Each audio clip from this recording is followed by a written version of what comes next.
balmo an yankuma bi ana balma ke Clément Mamadou Dambélé bi kuma na ka bɔ ka malien bɛɛ lajɛlen fo fɔlɔ ka dugawu kɛ bɛɛ lajɛlen ko ala ka hɛrɛ caya ala ka minɛ ko nɔgɔya hamina kun bɛ Mali la ala ka nɔgɔya ala ka mɛlɛnw kisi tɔɔrɔ ma ala k'an kisi janfa ma ala k'an bɛn kan kelen ma ala k'an don da kelen fɛ ala k'an bɔ da kelen fɛ bi n bɛ bɔ ka kuma sabula ɲininkali caman tɛnkunnen bɛ n ka cellule de communication na ka ɲɛsin ma o la ɲininan fɛ k'a fɔ ko n ka bɔ bi ka kuma maliyɛnw fɛ ka kuma an lamɛnbagaw fɛ walasa u bɛ se ka faamuyali dɔw sɔrɔ an ka hakilinaw la ani taabolow la o ɲininkali o fɔlɔ o ye ko jɔn ye Clément ye ne tɔgɔ Clément Mahamadou Dambélé ne ye miyanka ye n bɛ bɔ Kucala ɲinan ye nin kalo in o ye san 43 ani kalo 4 n ye lakɔli karamɔgɔ ye n'o ye kalanfa ye université la doctorat bɛ n bolo en philosophie et en littérature master 2 ni diplôme wɛrɛw bɛ n bolo bon n bɛ karamɔgɔya kɛ diɲɛ ɲɛfɛ n ka spécialité o ye philosophie en littérature n ka spécialité yɛrɛ yɛrɛ n bɛ min kɛ sisan o b'a fɔ o ma ko science politique o ye politique karamɔgɔya ani fɛɛrɛ minnu bɛ yen n'o bɛ se ka adamadenya sinsin ka adamadenya lataa ɲɛ dɔ fana ɲininka k'a fɔ ko balima joli bɛ n bolo an ye maa 15 ye balimamuso 12 ani cɛman 3 ne ye denkɛ fɔlɔ ye ne ye den seginna ye ɲininkalikɛla dɔ fana ye ɲininkali kɛ n'o tɔgɔ ko Burama Sidibe ko yalima ko n den k'u y'a mɛn ko den bɛ n bolo k'a bɛ Mali la o ye Faransi awɔ den bɛ n bolo nka ne den bɛ Mali la ne den bɛ kalan kɛ Mali la a bɛ Bangɔni na ne yɛrɛ bara sabu ne ye Bangɔni Jɛngɛnɛbuguka ye dɔ ye ɲininka fana k'a fɔ yalima ko n delila ka don Mali fanga dɔ la ne ma deli ka poste politique kɛ Mali la n ma deli ka kɛ ministre n ma deli ka kɛ député n ma deli ka kɛ maire n ma deli ka kɛ conseiller n ma deli ka don Mali parti politique la fana nka o kɔrɔ tɛ k'a fɔ ko kɛlɛ bɛ ni Mali parti politique mɔgɔw cɛ sabu dɔ fana ka ɲininkali kɛra o la ko yalima ni Mali parti politique bɛ cogo di kɛlɛ foyi tɛ ne ni Mali parti politique si cɛ parce que n y'o de fɔ Mali ko bɔra politique ko la bi Mali ko tɛmɛna parti politique ko kan bi n'a sɔrɔ ko tun bɛ se ka Mali dilan san sɔrɔ Mali dilan o tɛ se ka Mali dilan donc foyi tɛ ne ni Mali parti politique cɛ ne ka priorité ye min ye bi o ye Mali ko ye ni min ko k'an ka Mali dilan an bɛ fara ɲɔgɔn kan an bɛ Mali dilan ni min ko ko a bɛ fɛ ka Mali lataa ɲɛfɛ an bɛ fara ɲɔgɔn kan an bɛ Mali lataa ɲɛfɛ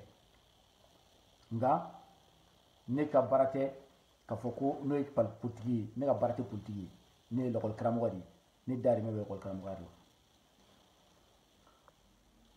an bɛna ɲininkali fɔlɔ min jaabi n'o ye internet mɔgɔw ka ɲininkali ye o fɔlɔ o question fɔlɔ o posera Mantɛnɛ Ɲanbele fɛ Mantɛnɛ Ɲanbele a ye ɲininkali kɛ ko kɛlɛ minnu bɛ Mali kɔnɔ siyala woloma kɛlɛ minnu bɛ yen filaw ni bamananw cɛ kadɔw ni filaw cɛ o n'a ɲɔgɔnna caman ko fɛɛrɛ jumɛn de b'a la walasa ka kɛlɛ in ban ne yɛrɛ bolo kɛlɛ in banni a fɔlɔ walasa k'a ban o ye ne Clément de fɔ maliyɛnw kɛra cogo cogo an maliyɛnw an tɛ se ka fɔ ɲɔgɔn kɔ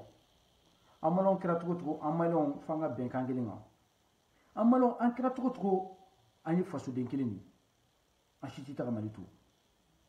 i mana kɛ maliyɛn sugu sugu i mana ye diɲɛ yɔrɔ yɔrɔ i ye maliyɛn de ye maliyɛn joli de b'i la kɛlɛmisɛnnin bɛ se ka don maaw cɛ ɲɔgɔn faamuyabaliya bɛ se ka don maaw cɛ nka maliyɛnw tɛ se ka fara maliyɛnw tɛ se ka kɛlɛ fo ka se nin hakɛ la an tun b'a dɔn k'a fɔ bamanan ani fila kɛlɛmisɛnnin dɔw tun bɛ k'u ni ɲɔgɔn cɛ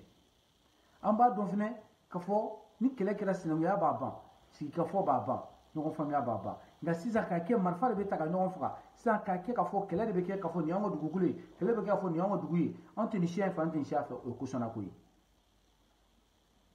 f'an k'a dɔn k'a fɔ o tɛ se ka Mali dilan jumɛn de bɛ se ka nin ban sisan sabula ni wulila ka taa kuma mɔgɔ mɔgɔ fɛ o b'a fɔ a jo b'a la an tɛ jɔnni jalaki ɲini a ko la an t'a fɔ k'a fɔ bamananw jo b'a la an t'a fɔ k'a fɔ fulaw jo t'a la sabu an bɛɛ maliyɛn de an bɛ fini nɔgɔ ko so kɔnɔna la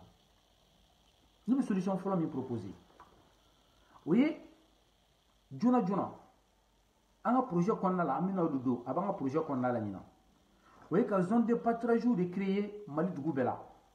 Mali cercle bɛɛ kɔnɔna la zone de pâturage ye jumɛn sɛnɛ bɛ kɛ yɔrɔ minnu na ka yɔrɔ dɔw de bila bagangɛnnaw tɛ se yen mais ka kungo kɔnɔna yɔrɔ dɔw de bila o bɛ taa kɛ hectare 40 hectare 80 hectare 100 binw b'a kɔnɔ fɛn bɛɛ b'a kɔnɔna la foragew bɛ sen k'u bila yen bagangɛnnaw bɛ taa yen de u tɛ se ka taa sɛnɛkɛlaw ka yɔrɔ la n'i b'i ka bagan gɛn diyagoya i bɛ taa o hakɛ de kɔnɔna la binw bɛ sɔrɔ yen misiw bɛ se ka min yen fɛn bɛɛ bɛ se ka min yen i tɛ se ka taa fan dɔ min fɛ bilen n'i b'i ka misi gɛn i bɛ taa yen sɛnɛkɛla fana bɛ yen nɔ a fana b'a ka sɛnɛ k'a dama an bɛna nin baara in kɛ Mali kɔnɔ an bɛ nin proposition in kɛ k'a ɲɛsin maliyɛnw ma sabu ni ɲininkali kɛra f'an k'a jaabi an kun ko an tɛ kuma an ka programme kan ne yɛrɛ kun ko n tɛ kuma kan ne yɛrɛ ka équipe kun ko k'an kana kuma kan nka diyagoya kuma dɔw la ni question dɔw posera an bɛ bɔ joona k'o jaabi yanni an ka programme ba labɔ ka yira maliyɛn bɛɛ la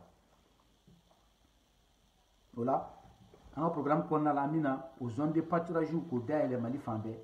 walasa min b'a to sɛnɛkɛlaw ni bagangɛnnaw bɛ kɛlɛ min kɛ o kɛlɛ bɛ ban bagangɛnyɔrɔ b'a dama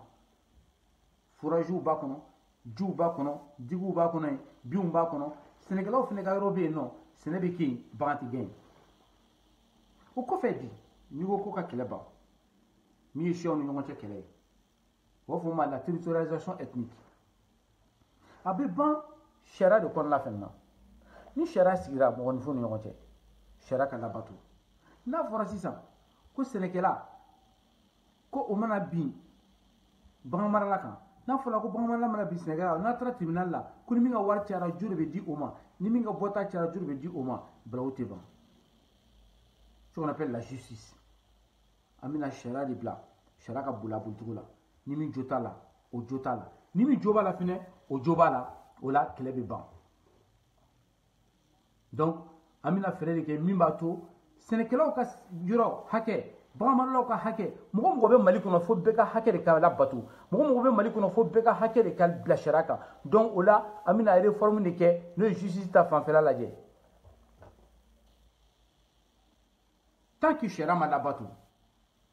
tant que a ma fɔ karisa e jo t'a la hali n'a sɔrɔ ko wari b'i bolo k'e jo b'a la hali n'a sɔrɔ k'e ye fantan ye ni min jo b'a la o ka jo ka d'o ma ni min jo t'a la o ka jalaki ka bin o kan sariya kan ka labato a bato cogo de la o b'a to adamadenw bɛ kɛlɛ ban u ni ɲɔgɔn cɛ sabu n'i y'a ye bi nin kɛlɛ in bɛ ka kɛ a bɛ fɔ ko siyala woloma bɛ yen ko bin bɛ kɛ fulaw kan tari bin bɛ kɛ bamananw kan tari bin bɛ kɛ kadɔw kan parce que sariya de tɛ ka labato an bɛ fɛn bɛɛ kɛ walasa o sariya in de ka labato o kɔfɛ tuguni mɔgɔ dɔ ye ɲininkali dɔ tɔgɔ ko Tɛnbini ale ko kɛlɛ minnu bɛ kɛ fulaw ni bamananw cɛ ko walasa k'a kɛlɛ ka ban ko n ka fɛɛrɛ labɛn ye jumɛn a fɛɛrɛ labɛn ye min an bɛna médiateurs sociaux de sigi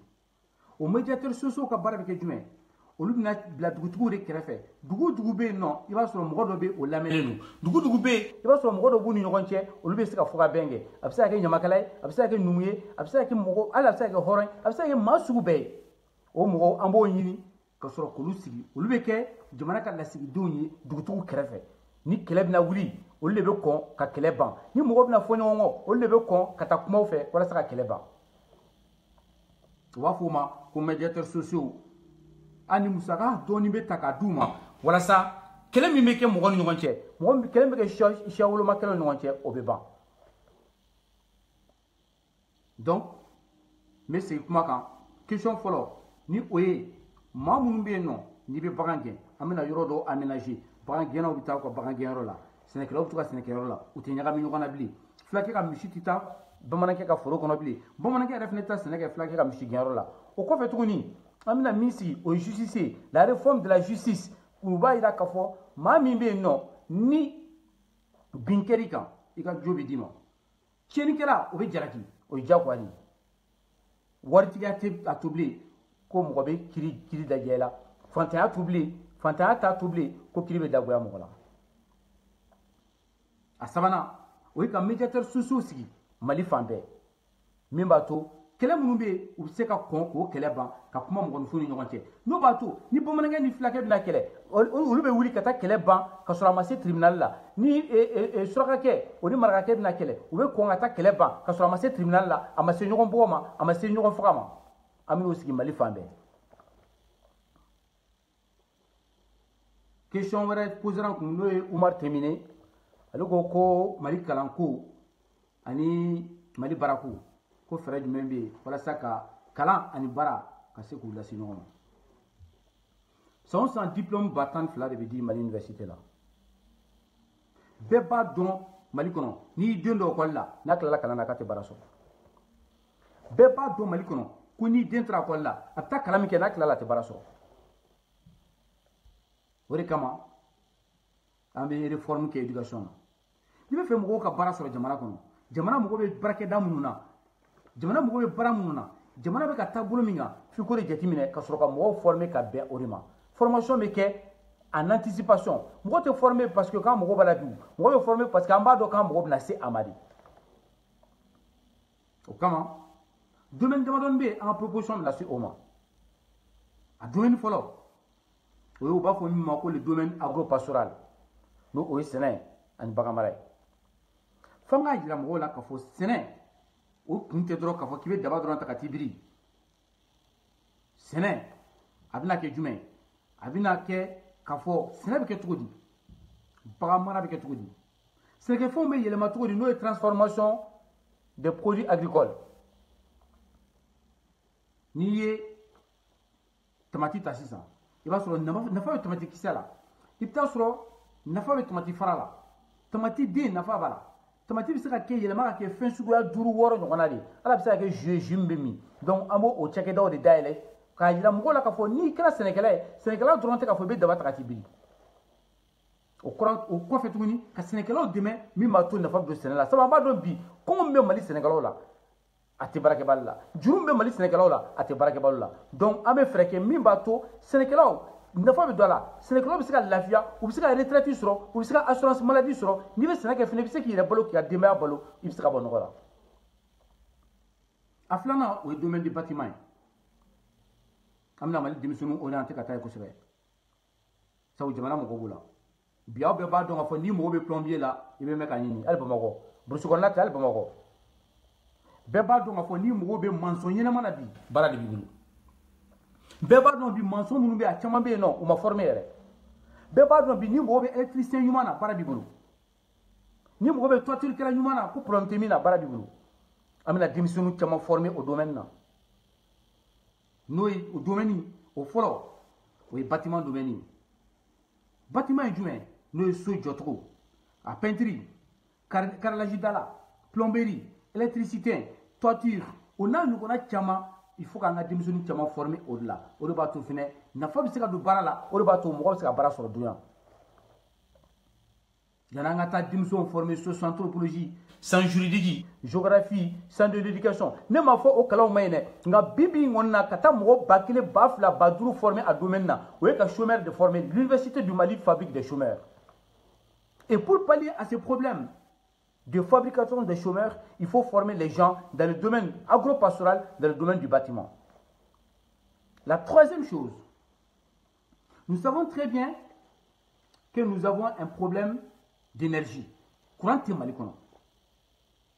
Alme kuma na ba so litra Mali la ta so courant tigele me yoro do la.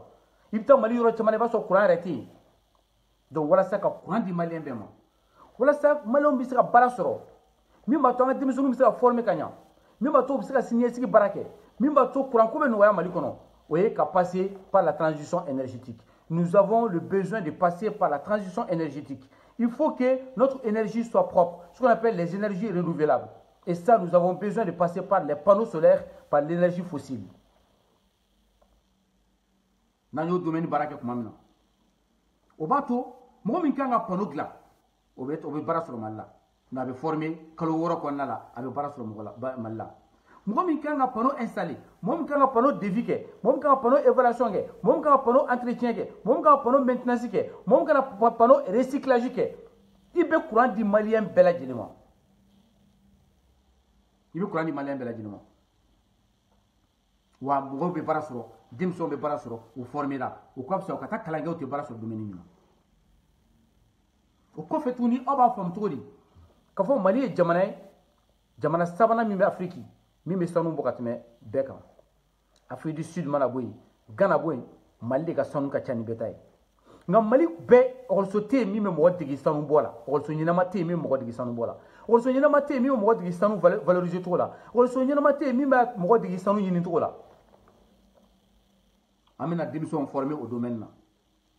walasa ni société de minière sanu bɔ société minnu min na olu bɛ se ka an ka denmisɛnw ta baara la n'o tɛ n'i taara o sanu bɔyɔrɔ la i bɛ taa sɔrɔ an ka denmisɛnw u bɛ baara kɛ duguma dɔrɔn de n'a bɔra minnu bɛ bɔgɔ cɛ pelu la n'a bɔra la n'i sera chef d'équipe la ani sanfɛla la i b'a sɔrɔ an ka maliyɛn tɛ yen bilen a bɛɛ dunna sanu dun bɛ bɔ anw de fɛ yen anw dun de ka sanu don sanu yɛrɛ tɛ feere an fɛ a bɛ taa feere yɔrɔ wɛrɛ de ka kɛmɛ o kɛmɛ ka dɔrɔmɛ 20 dɔrɔn de di anw ma an denw tɛ ta baara la projet dun kɔnɔna la a sɛbɛnnen bɛ ko denw mana ko sanu bɔyɔrɔ mana sigi ko den minnu bɛ o yɔrɔ kɔnɔna la k'olu kan ka don baara la den minnu mɔgɔ minnu b'o yɔrɔ kɔnɔna la ko ɔkɔliso kan ka dayɛlɛ ka d'u ma mɔgɔ minnu b'o ɔkɔliso yɔrɔ kɔnɔna la kɛnɛya yɔrɔ kan ka d'u ma sira kan ka dilan ka d'u ma nka an b'a dɔn a baara in tɛ kɛ n'o bɔra yen ne balimaw n'i bɛ fɛ ka mali kalanko k'a gɛrɛ i bɛ infrastructure n'o ye siraba dilanw ye an ka siraba dilan lajɛ société malienne tila si t'a kɛ a bɛɛ société étrangère de dɔrɔn de bɛna ka na an ka sirabaw dilan miliyari 100 miliyari 80 miliyari 60 o bɛ ta k'o di société dunanw de ma pour mun de b'an bali ka maliyɛnw former ka maliyɛnw dilan maliyɛnw yɛrɛ ka se ka baara kɛ donc an bɛna ɲɛsin o dɔ fana ma walasa min b'a to an bɛ se ka baara kɛ walasa min b'a to maliyɛnw bɛ se ka lafiya cogo min na o mana tɛmɛ ka bɔ yen ne balimaw an bɛna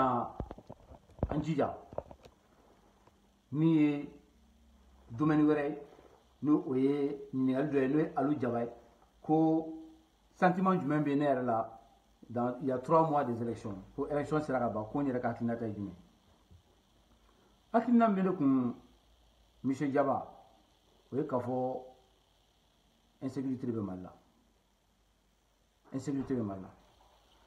mais hakilina filanan min bɛ n kun o ye k'a fɔ lakana tɛ Mali la o dɔrɔn tɛ kɔngɔ bɛ maliyɛnw na a sabanan o ye k'a fɔ caman bɛ yen bi u bɛ girin na k'olu ye candidat ye caman bɛ yen bi u bɛ girin na k'olu bɛ fɛ ka kɛ président ye mais n'i y'u ɲininka k'a fɔ maliyɛnw yɛrɛ mago bɛ mun na exactement u t'a dɔn k'a fɔ maliyɛnw mago bɛ min na exactement c'est pourquoi baara dɔ bɛ yen ni kun ko an ko an bɛɛ k'o kɛ ne yɛrɛ y'o baara kɛ nin y'a kalo 6 ye ne b'o baara la nin y'a san 1 an y'a daminɛ ka wuli ka taa se maliyɛnw ma ka maliyɛnw ɲininka u ka fɛla la ka maliyɛnw ɲininka u ka degun na ka maliyɛnw ɲininka tɔɔrɔ min b'u kan maliyɛnw de bɛ se k'a dɔn hami min b'u kan maliyɛnw de b'a dɔn walasa maliyɛnw de b'a dɔn u bɛ fɛ mali jumɛn u ka balo kɔnɔ an bɛ fɛ ka sagata ka mali jumɛn to an denw bolo kɛnɛyako jiko kuranko denmisɛnw ka baarako kalanko minnu ta tunga fɛ minnu b'a to u ta tunga fɛ ka tɛ maliyɛnw ɲininka n'i taara sikasokaw bɛ min f'i ye o ni kɛyɛkaw ta tɛ kelen kɛyɛkaw bɛ min f'i ye o ni kulukɔrɔkaw ta tɛ kelen kulukɔrɔkaw bɛ min f'i ye i b'a sɔrɔ o ni gawukaw ta kelen fo an ka yala ka maliyɛnw ɲininka u ka fɛla la maliyɛnw k'u ka haminako fɔ ne ye nin fɔ ɲɛ b'a la sisan dɔw bɛ k'a kɛ mais c'est bien sabu ne b'a fɔ tuma min na mɔgɔ bɛɛ y'a jateminɛ ko kokɛta tɛ nin politiki tɛ kɛ tan politiki bɛ kɛ ka sotaramani fa de ka taa huwaho kɛ nka yanni ka girin kuluba nɔfɛ maliyɛnw i bɛ girin maliyɛnw de nɔfɛ fɔlɔ yanni ka girin k'i ye candidat yanni ka girin k'i b'a fɛ ka taa i bɛ girin maliyɛnw de nɔfɛ o de la nin y'a kalo 6 ye an bɛ concertation populaire citoyenne na ka taa yala ka maliyɛnw ɲininka ka taa yala ka taa maliyɛnw fɛla dɔn an ye dugu 200 ani dugu 3 de kɛ ne bɛ kuma n'aw fɛ sisan tuma min na dugu 200 ani dugu 3 an y'o de yala Mali kɔnɔ a bɛɛ kun tɛ dɔwɛrɛ ka taa maliyɛnw ɲininka an y'a ye sisan politiki mɔgɔ dɔw bɛ ka wuli k'u fana b'a kɛ association dɔw bɛ ka wuli k'u fana b'a kɛ k'u bɛ mɔgɔw fara ɲɔgɔn kan ko ka mɔgɔw ɲininka k'u hakilila t'a la k'u bɛ mɔgɔw fara ɲɔgɔn kan ko ka maliyɛnw ɲininka parce que u y'a dɔn k'a fɔ an bɛ k'a kɛ o fana bɛ k'a kɛ n ko o tɛ baasi ye Mali ko don an bɛɛ ka dɔ k'a la n'u y'a dɔn k'a fɔ an bɛ ka min kɛ k'o ka ɲi k'u fana b'a ɲɔgɔnna kɛ u k'a kɛ Mali ko don an ko dɔrɔn Mali ka jɔ de an ko dɔrɔn Mali ka jɔ o de kama n'i bɔra élection tɔ tora kalo 3 ye min ma labɛn n'o question n'an b'o poser o ye Mali yɛrɛ élection organisé cogo ye sabu an b'a dɔn carte d'identité ma di bɛɛ ma sisan carte nina ko be Mali kono to di élection mina organisé kasro malien chamambe munu na carte nina soro to di élection mina organisé kasro malien bahirika chamambe carte nina tuburu donc en effet o carte nina ko o ka nyefo ko nyenebo o ka bo ka fayana carte nina be ditugudi yelma bebna carte nina soro yani élection asiwa ni betna carte nina soro en rebo don frère même se ka soro min ba to mo se ka voter ça bon anti se ka malien ka droit minula on peut pas priver les maliens de leurs droits civiques. Donc le problème de carte Nina est posé puisque tous les maliens ne peuvent pas avoir la carte Nina avant les élections, c'est une évidence. Donc maintenant il faut trouver la solution alternative de permettre à chaque malien de pouvoir voter même s'il n'a pas sa carte Nina. On ne peut pas priver les maliens de son droit de vote. Ça c'est une question que je pose. Et une autre fois, je verrai pour apporter la solution si on n'a pas la carte NINA pour que tous les Maliens, même à Kidal, tous les Maliens puissent voter cette année en 2018. Moi, j'ai la solution et je proposerai la solution. Mais en attendant, je vais lancer bientôt un mouvement pour demander au gouvernement malien, aux autorités maliennes, de régler ce problème de carte NINA parce qu'ils sont les premiers responsables de ce problème de carte NINA. Et ils doivent régler ce problème. C'est une obligation. On ne peut pas priver les Maliens de leur droit de vote. On ne peut pas tricher les élections cette année. On ne sera pas d'accord pour ça. Si les Maliens veulent le changement passera par la transparence. Et la transparence exige le respect des droits civiques de chaque Malien. Comment on Seydou Dambélé, au Komako Mali Kalanko et Yelama Troudi. Nous faisons Mali Kalanko Yelama. D'où arrêtez-vous? Il veut terminer que l'école devient obligatoire au Mali. Et l'école malienne devient gratuite. Parce que Mali Kalant est fouillé. Ou Mali Kalant est diagoué. Donc, de là, Mali a de base de données. Beka de base de données. Ni chez Sangolo Vla, sur le Sangolo, sur le temps qu'on l'a diagoué. On comment fait diagoué la follow. Mais, à ma sécurité. Donc, là, 600, à mes 50 rôles qui est diagoué. Voilà ça, c'est à toi là. Au quoi fait, ma chute est gain à bord là. Moi, j'ai la proposition. Mais la proposition qui est, voici là, l'école malienne devienne gratuite, zéro exclusion, et j'ai la solution pour que moi, on a donné au rôle là. À te faire gain à bobli. Moi, on a donné au rôle là. À te gain à bord là. Solution de l'eau. Fara kalangue. Fara chica, fara métier de kalangue, à te gain à bord là. En ce qui concerne la question de Oumar Eska Dambélé, alors qu'on plan de carrière même pour les anciens maliens. Le plan de carrière que j'ai pour les anciens maliens, vous voyez, Mali Kramgo ou former, c'est de former les anciens maliens. Il faut que les formateurs soient formés. Il faut que les formateurs soient bien traités. Il faut respecter les formateurs maliens. Pour cela, je mettrai en place la formation continue des formateurs. Vous voyez, comme Mali Kramro pour former Kanya. La deuxième chose, je mettrai en place l'augmentation des primes de déplacement pour l'ensemble des anciens qui accepteront d'aller enseigner dans les zones rurales. Ils vont avoir une prime spéciale bien rémunérée. Je vais valoriser la retraite des enseignants au niveau du primaire et au niveau du secondaire. En plus de cela, au Kofetouni, Miye au Kramro et nous, le contrat est terminé. Vacataire boula, conventionnel boula, contractuel boula, et bénévole boula, fonctionnaire boula. Il y aura un contrat unique pour l'enseignement au Mali. Nous, le cours d'université là, notre doctorat au boulot, je mets en place un plan strict pour qu'ils puissent aller faire la formation ou qu'ils puissent aller faire la formation sur place et qu'on puisse les former et continuer à former. Et on va clarifier la nomenclature de la classification de l'enseignant malien et tout en encourageant la production intellectuelle. Oui, voilà ça. Car nous demain, Malik Ramoro, vous savez que laboratoire sera, vous savez que santé de recherche sera, vous savez que publication que ka magazine ni revue de publication dayɛlɛ n'o b'a to kamɛsi yɛrɛ b'o valider o bɛ se ka kɛ Mali kɔnɔna la min b'a to jeunes minnu bɛ yen n'u bɛ fɛ ka production intellectuelle kɛ minnu bɛ fɛ ka publication kɛ ka se ka nɔgɔ o ma ɔkɔli karamɔgɔya ye fɛnba de ye jamana si tɛ jɔ ni kalan tɛ donc fo ka valeur don ɔkɔli karamɔgɔya la ka ɔkɔli karamɔgɔ dɛmɛ wari ko la o dɔrɔn tɛ baarakɛ ŋuna cogoya la o fana dɔrɔn tɛ o ka formation kɔnɔna la donc mais fait nos blés, la gestion prévisionnelle des carrières et des emplois pour les enseignants. Et je ferai la même chose pour les militaires. M'a proposé à quelques militaires au Mali, ni donna Mali sur la là. Il can a tout mina, ni donna Mali sur la il can a tout mina. Amba befezer sec à beblay. Ni donna Mali sur la là. Obligatoirement, il y a des métiers dans les cas. Tout comme les services militaires. Amina Sigi Mali qu'on a tout connu. Oui, Mali jeune génie. Ni s'entend chez nous sur la société Kalana. Il veut service militaire ke non te sa 40 soro il sera papier soro il sera fouillé ni il veut kalana ni kelka kalana il sera bara soro il sera convoqué non sur mata formation militaire ke service militaire obligatoire ke en ma forme service militaire civique il veut que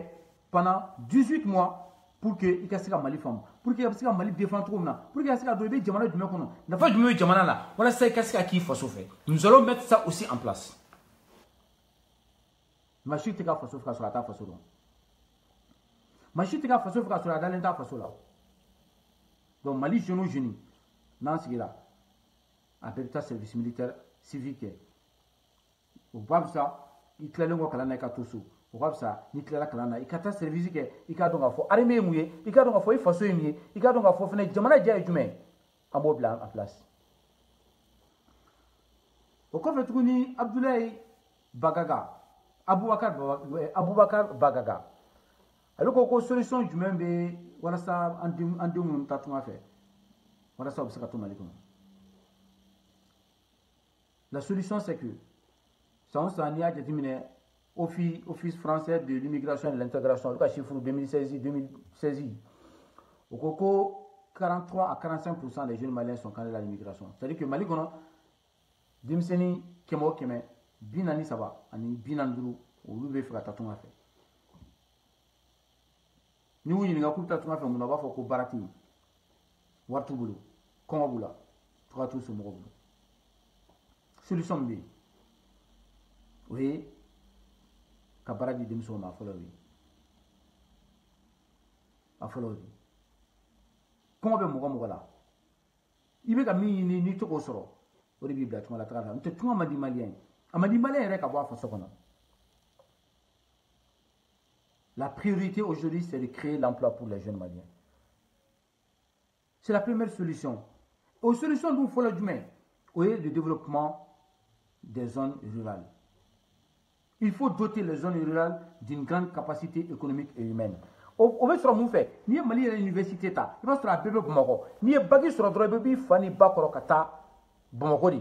Donc Mali le gouvernement qui pareil, qui brousse qu'on a chi, on a coupé d'autres. Manina Mamoumbe, nous le kanga kess Sénégalawi, Mamoumbe, nous le kangu fakro, nous bakro nuta, bébé bulika bob, broussouno kanisi qui Bamako. Ni Kala Kalana Bamako, ni Matoua sur le Soroka Temekata Tunga fait. En deux l'hôpital fait Libye,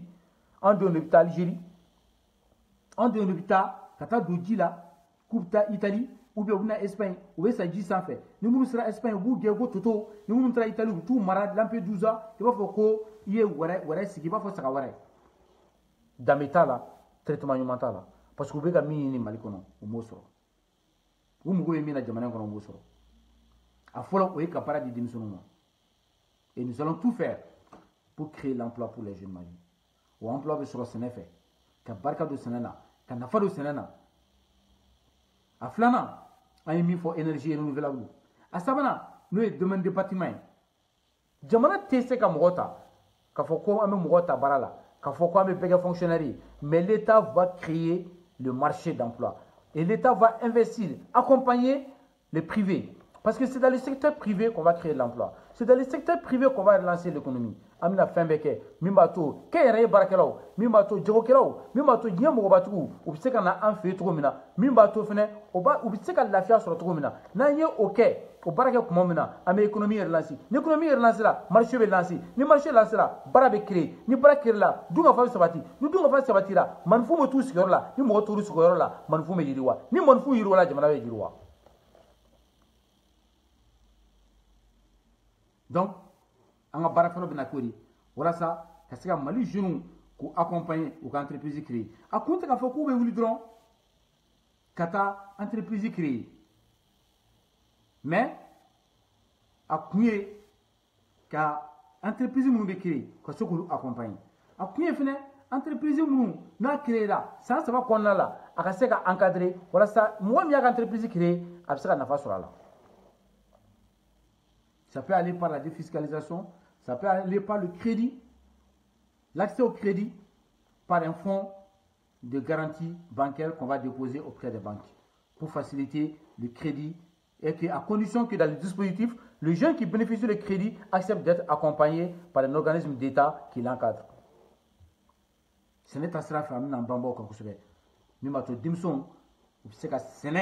Dumbala, Mimato, dans les communes rurales, comme la convention communale d'Osigi, Mimato, Mogo de nos dispositifs qu'on a mis sur la Tissi, ce n'est que Kubera Dola, il y a Jamanaka de Mesoro, il s'est gagné face sur le Sénat, et le Psiki. Maribo Bob Mogo Katissi, Brusugono, Maïchito Bokubera la Blikina Bumabli. Ça vous quitte, il faut cela. Nibe Wa Moura sur le Kalo Kalo, il n'a pas Mogo qui vient à Watts, va y Kalo Kalo. Pourquoi faire? Pour le cas où Maïga, ou Eninga, comme on a ce cas, Fred même Mimato, Malien Moumbe tout à fait, ou ce cas, Giramala tout. A faire falloir nous de fort Malien flatty, Malien Kennedy. Voilà, Amina Ferrado ennemi guichet unique, car guichet unique créé. Voilà ça, Malien Moumbe non, nous ou tout à fait, ou qu'à quoi ça n'y a pas de journal, Malien Moumbe nous tout à fait, ou ça guéret. Malala tugumina o guichet unique bini jona fin bay amino fena do anga projet konna la no guichet unique jona fin bay o guichet unique ni ta malala ni ka rendez-vous ta ibita kata directement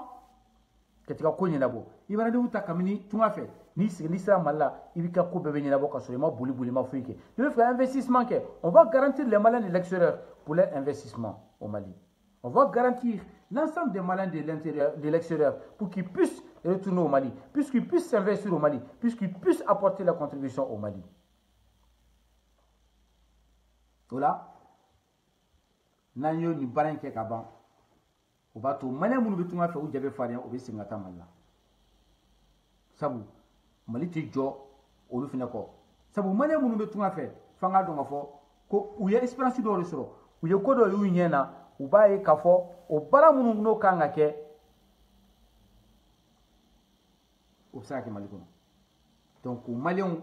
ko lulana Mali kono la. O malien ou se ka malien formé to mina. O malien munu betu ma fe le malien de l'extérieur ou ye va savoir faire munu be, anu ka expérience munu be, anu compétence munu be. Ko su ko compétence uta kana malien munu be Mali kono la kana fara u kan wala samse ka Mali jo. Wala samse ka Mali glan to mina.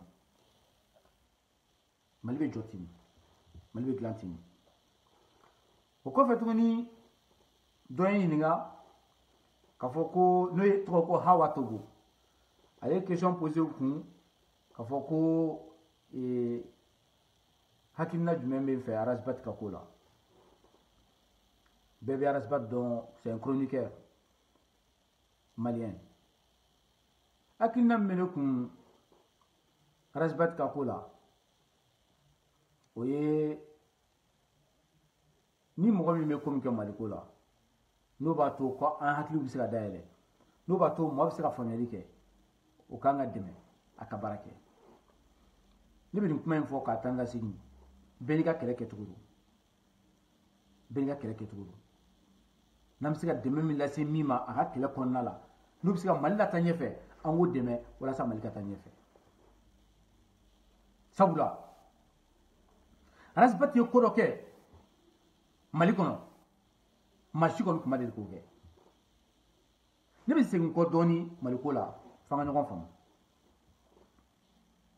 Segu Arasbat ɲɔgɔnna dɔ tun bɛ da Mɔnzɔn tile la, o tun b'a fɔ ma ko ɲɔ bɔnni. Nka ale kun ni Arasbat cogoya tɛ kelen ye, sabu ale ko de ko dugumɔgɔw man d'a ye, a taar'i sigi dugu kɔfɛ. A tun bɛ kɛlɛ kɛ, a bɛ bin mɔgɔw kan, n'a ka mɔgɔw, u bɛ mɔgɔw ka baganw minɛ u la, k'u ka fɛnw minɛ u la, an y'o mɛn baro la. O kɔfɛ, n'a nana bi tile la, dɔ bɛ yen nɔ ko Amical Cabral, ekɔlidenw ka ɲɛmɔgɔ dɔ kun, o ye kɛlɛ kɛ. Moussa Traoré kile la e kɛlɛ kɛ nka a ka kɛlɛ kɛcogo ni Aras-Bat ta fana tɛ kelen ye. Aras-Bat tile nana bi yuguyugu minnu bɛ jamana kɔnɔ a b'o de kuma fɔ, maa minnu ye jamana nafolo suɲɛ a b'o de kuma fɔ, mɔgɔ minnu ye Mali kɛ u ka lemuruba ye k'a bɛn o d'a ma a bɛ kɛlɛ kɛ olu de fɛ. n y'o de fɔ ni mɔgɔ min bɛ se ka jamana yiriwa ka jamanadenw ɲɛ yɛlɛ ka jamanadenw hakilina dɛmɛ an bɛɛ kan k'o fana dɛmɛ k'a tigi encourager tiɲɛ kan ladiriya kan hɔrɔnya kan walasa k'a yira k'a fɔ a tigi bɛ baara min na ni sira min kan o sira ka ɲi o baara ka ɲi.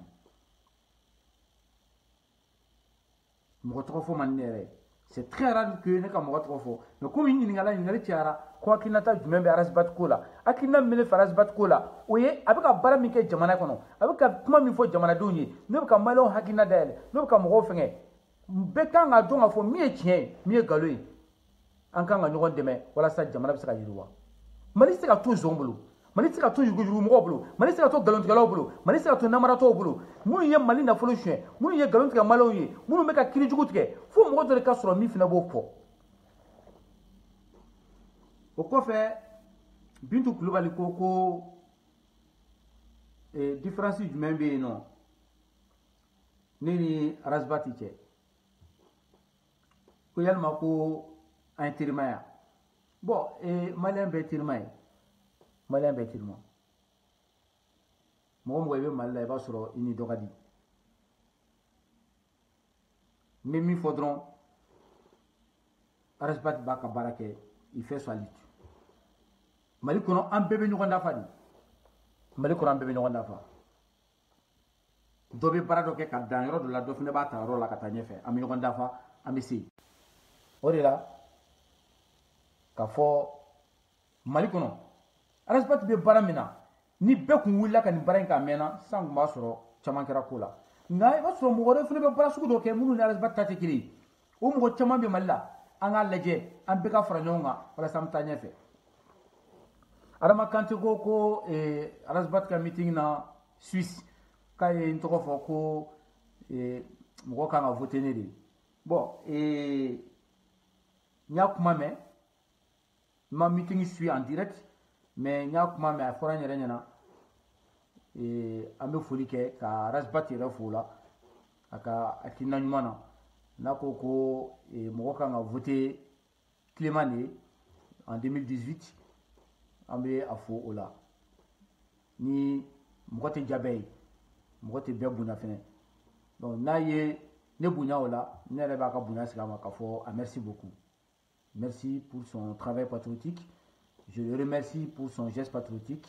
et je le remercie pour tout l'effort qu'il fournit pour le Mali. Nous serons complémentaires, on est ensemble, nous sommes des frères, nous ne serons jamais des ennemis. Aucun Malien ne sera des ennemis. Nous devons avancer ensemble. Nous devons nous donner la main. Et nous devons comprendre que le Mali ne sera jamais construit sans les Maliens. Et nous devons comprendre que le Mali ne sera rien sans les Maliens. Et le Mali, ça sera notre image. Nous devons bâtir le Mali. En bâtissant le Mali, nous devons tisser notre lien de fraternité, d'amitié, dans la fibre patriotique. Le Mali a besoin de tous ses enfants. Tous ceux qui pensent que le Mali peut se diriger avec eux. Tous ceux qui pensent qu'ils ont quelque chose à apporter au Mali. Tous ceux qui pensent que le Mali les appartient. Qu'ils se manifestent. Il ne faut plus avoir peur. Il faut qu'ensemble nous bâtissons ces pays. Il faut qu'ensemble nous construisons ces pays. Et c'est comme ça que nous allons nous en sortir parce que le Mali appartient à tout le monde. La dernière question qui a été posée par Sékou Cissé en demandant si je serais candidat en 2018, je me prononcerai très bientôt. On m'a fait appel. On m'a fait appel. Et on continue à me faire appel. Mais je vais vous dire une chose. Le travail des chefs de l'État, ce n'est pas un travail de jeu. Ce n'est pas un jeu. C'est un rendez-vous entre un homme et un peuple. C'est un homme face à son histoire, face à l'histoire d'un peuple. C'est pourquoi je mesure la gravité, la responsabilité dont on me fait appel. Je suis en train de travailler. Et je donnerai la réponse très bientôt. Très bientôt, la réponse va venir. an bɛ min fɔ maliyɛnw ye kuma laban na o ye an ka fara ɲɔgɔn kan an bɛ min fɔ maliyɛnw ye o ye an ka don da kelen fɛ an ka bɔ da kelen fɛ mali tɛ jɔ aw kɔ maliyɛnw an bɛɛ de ta ye mali ye an kana mali to a jugu bolo an kana mali to maa damadɔni bolo k'u bɛ jamana in ci an kana mali to mɔgɔ bolo k'u bɛ mali in tiɲɛ an k'a dɔn ka fɔ san 100 yanni ɲinɛ ka se anw maliyɛnw anw tɛ yan bi san 100 ɲinɛ kɔfɛ anw maliyɛnw ɲinan t'an sɔrɔ yan o la ala ye wagati min di an ma an k'a lajɛ an ka mali bila o kɔnɔna la an ka fara ɲɔgɔn kan an ka baara kɛ jamana kɔnɔ sabu jamana in tɛ se ka jɔ anw kɔfɛ fo an k'a dɔn k'a fɔ an bɛ min kɛ bi an bɛ min fɔ bi an bɛ min yira bi an denw ni an mɔdenw olu de bɛna taa o sira fɛ n'an y'a tiɲɛ bi an denw n'an mɔdenw o bɛna tiɲɛni sɔrɔ n'an y'a dilan bi an denw n'an mɔdenw o bɛna dilannen sɔrɔ sabula dɔw de fana y'u yɛrɛ faga dɔw de fana y'u sɛgɛnna dɔw de fana sɔnna ka wɔsi ka ɲani ka muɲu walasa anw bɛ se ka mali sɔrɔ tan bi an ka fara ɲɔgɔn kan an ka mali dilan an ka mali dilan an ka mali dilan dɔ ka question n'o ye Dara Sako ye ko yalima ko ni n kɛra candidat ye ko n bɛna n ka campagne financer cogo jumɛn n kɔni bɛ se ka min f'i ye Sako o ye Clément ta juru ta ka na o bila maliyɛnw da la ko ni n kɛra président ko n b'o juru sara dɛ Clément ta ka taa promesse ta diɲɛ yɔrɔ si k'a fɔ ni n kɛra président ye ayiwa n bɛ nin di aw ma a ye n dɛmɛ ka wari di yan Clément ye école karamɔgɔ de ye n'a y'a sɔrɔ k'e yɛrɛ bɛ se ka n dɛmɛ ka wari di yan walasa n bɛ se ka n ka candidature financer n bolo jalen don i yɛrɛ ka n dɛmɛ sabu mali ko de don n'o de fɔ ne ta tɛ politique ko ye ne ta tɛ parti ko ye ne ta ye mali ko de ye an bɛ dugawu kɛ maliyɛnw ye yarabi ala ka mali diya an bɛ dugawu kɛ maliyɛnw ye ala ka minɛ ko nɔgɔya ka dugawu kɛ maliyɛnw ye an bɛ min ɲini mali ko la an bɛ se k'o sɔrɔ cogo min na an k'a dɔn ka fɔ mali bɛ diya an ka dɔn ka fɔ ko mali a bɛna yɛlɛma an ka dɔn ka fɔ ko jamana in bɛna yiriwa an ka dɔn ka fɔ ko an bɛ ka fɛn min ɲini mali kɔnɔ n'o ye kalan ɲuman ye n'o ye dumuni ɲuman ye n'o ye dunkafa ye ni o ye sirako ye ni o ye kuranko ye ni o ye denmisɛnw ka baarako ye an b'a dɔn ka fɔ ani maliyɛnw ka kɛnɛyako nin bɛɛ bɛ se ka ɲɛnabɔ mali kɔnɔna la an bɛ sonyɛli kɛlɛ an bɛ jamana dilan sabula an b'a dɔn k'a fɔ mali tɛ taa ka maliyɛnw to yen an b'a dɔn k'a fɔ maliyɛnw tɛ taa mali to yen nin ɲininkali de tun bɛ n fɛ ka bɔ k'a fɔ a ɲɛna an bɛna kɛ dɔgɔkun o dɔgɔkun ni ɲininkali fɛn fɛn bɛ aw fɛ ni question pose ni an bɛ page dayɛlɛ a bɛ aw ka question poser ni ala sɔnna ma ne yɛrɛ Clément bɛ bɔ an bɛ baro an bɛ masala n bɛ aw jaabi n b'aw jaabi sabula an bɛ fɛ ka yɛlɛma don maliko la an y'o de fɔ politiki tɛ kɛ bilen i n'a fɔ kɔrɔlen bilen an y'o de fɔ nkalon tɛ tigɛ maliyɛnw ye bilen an y'o de fɔ namara tɛ kɛ bilen mali politiki ko la an b'a yira maliyɛnw na k'a fɔ ja politiki bɛ se ka kɛ tiɲɛ kan politiki bɛ se ka kɛ ni hɔrɔnya ye politiki bɛ se ka kɛ ni yɛrɛdɔn ye promesse futa i bɛ fɛn min kɛ e t'a fɔ mɔgɔ ɲɛna i bɛ fɛn min kɛ e t'a kɛcogo fɔ fo k'a fɔ dɔrɔn a ye tugu n kɔ n bɛ ekɔliso jɔ n bɛ dɔgɔtɔrɔso jɔ n bɛ kuran di aw ma k'a sɔrɔ i m'a kɛcogo f'u ye i m'a fɛɛrɛ d'u ma maliyɛnw tɛ sɔn bilen ka tugu o kɔ 2018 ça sera le rendez-vous le plus grand rendez-vous entre le peuple malien et son histoire 2018 ça sera notre rendez-vous 2018 ça sera pour nous 2018 ça sera pour le peuple malien je vous remercie beaucoup vive le Mali vive la République vive le peuple malien merci beaucoup ala k'an bɛn kan kelen ma k'an bɛn sɔnni je vous remercie